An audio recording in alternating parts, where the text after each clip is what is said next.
আসসালামু আলাইকুম ওয়া রাহমাতুল্লাহ। প্রিয় দর্শক, আপনারা এই পাতাটি লক্ষ্য করুন, ভালো করে লক্ষ্য করুন। যাদের বাতের বেদনা আছে তাদের জন্য মহা ঔষধ।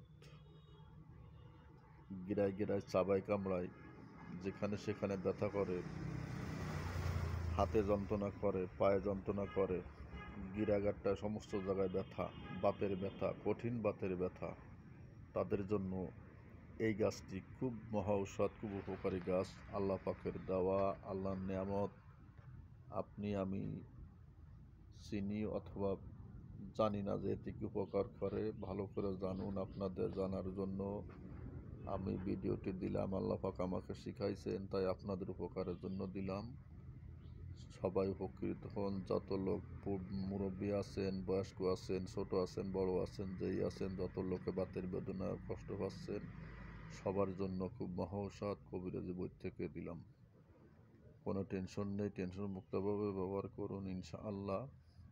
এই গাছটি ভালো করে চেনেন, এই গাছটি ভালো করে দেখেন। হ্যালো, এই গাছটির নাম হচ্ছে তুলসী গাছ। এই তুলসী গাছ সবাই হয়তো কম বেশি চিনেন, কিন্তু পাতা খুব বড় বড়, যেমন অন্য জাতের তুলসী।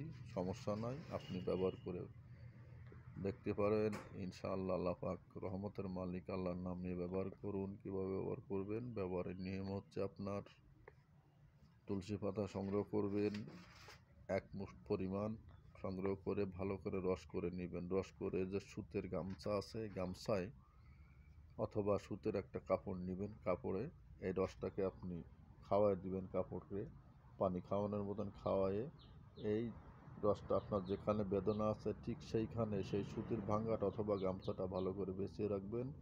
এই নিয়মে আপনি যদি এক সপ্তাহ করতে পারেন, যদি বাড়তি করতে পারেন, বেশি সমস্যা হলে একটু বাড়ায় করবেন, কোনো সমস্যা নেই। তো আপনার কোনো পয়সা খরচ হচ্ছে না, একটু কষ্ট করে ব্যবহার করুন ইনশাআল্লাহ। করেই না দেখুন যে আল্লাহ পাক গাছের কি ক্ষমতা দিচ্ছেন। আল্লাহর ক্ষমতা, গাছরে আল্লাহ দিচ্ছেন, গাছ আল্লাহর সৃষ্টি, আপনি আল্লাহর সৃষ্টি। ব্যবহার করুন, একটু কষ্ট করুন, ব্যবহার করুন। দয়া করিয়া সবের সাথে ভিডিওটি শেয়ার করবেন, লাইক করবেন, সাবস্ক্রাইব করবেন, কমেন্ট করবেন। উপকার ইনশাআল্লাহ আল্লাহ করবেন। আল্লাহর উপর আস্থা রাখুন। সবাই ভালো থাকুন, সুস্থ থাকুন। আসসালামু আলাইকুম ওয়া রাহমাতুল্লাহি ওয়া বারাকাতুহু।